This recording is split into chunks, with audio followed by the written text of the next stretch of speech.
Alhamdulillah wa salatu wa salam ala nabiyyina Muhammad. The Prophet Muhammad sallallahu alaihi wasallam said, "Verily, actions are tied to the intention, and everyone shall get that for which he intended. Therefore, he who migrates for Allah and His Messenger, then he is migrated for Allah and His Messenger. He who migrates to take some woman in marriage or to gain some worldly gain, he will get that for which he migrated for." And this is in Bukhari and Muslim. Ahabati fillah, this hadith of Rasulullah sallallahu alaihi wasallam is so azim because it shows us the importance of the intention. Let's listen to what Imam Al-Nawawi says about this hadith.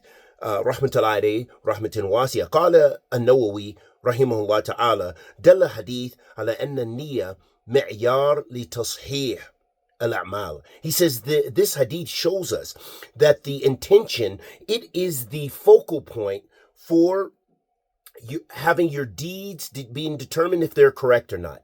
فَحَيْثْ صَلَحَتْ النِّيَّةُ صَلَحَ الْعَمَلُ.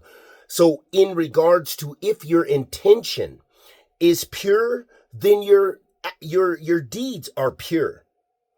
وَحَيْثْ فَسَدَتْ النِّيَّةُ فَسَدَ الْعَمَلُ. That if your intention is impure, then your deed is impure. This lets us know, ahabatifillah, just for clarification, the context of what Imam Al-Nawawi, he is not negating the fact of the importance of following the sunnah, because in order to have your deeds accepted in Islam, two things need to be in place. It needs to be that your intention is correct and that you're actually trying to follow the sunnah of the Prophet sallallahu alaihi wasallam. You're trying to perfect, you're trying to pray like the Prophet sallallahu alaihi wasallam. You're trying to make hajj like the Prophet alayhi salatu wasallam. You're trying to make umrah like the Prophet sallallahu alaihi wasallam. You're trying to fast the way the Prophet alayhi salatu wasallam did, and in giving charity. All of that is restricted by the sunnah of the Prophet alayhi salatu wasallam, and it's probably my shortcomings in translating and articulating this message, but I want that to be known that Imam Al-Nawawi is not disregarding the sunnah of the Prophet alayhi salatu wasalam, but he's just letting us know that the intention is so impure, it's so important that if your intention is impure, then the deed, that even if you're doing the sunnah and you're following the sunnah in it, it will be destroyed. It will be no good because it is not for the sake of Allah subhanahu wa ta'ala. And let's give an example while we're here.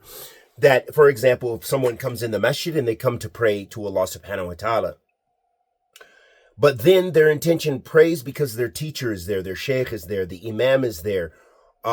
There's an opening on the sister side. The sister that he's kind of interested in is there. She's over there. She can see. So he wants to show that he prays his sunnahs.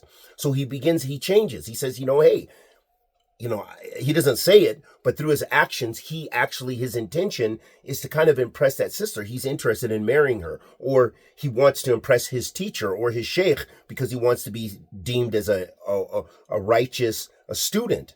And this can happen easily because we're human and we're frail. And so this will destroy the value of that prayer.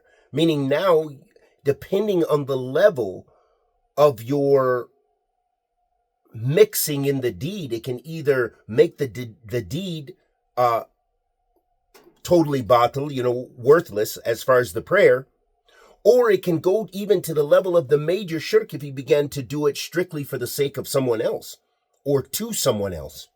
So there's great dangers in not having your intention to please Allah subhanahu wa ta'ala. And we ask Allah Azza wa Jalla the Almighty to accept all of our good and to forgive all of our evil and bless us all with ikhlas, with thabat ala sunnah wa sallallahu wa sallam ala nabiyyina Muhammad.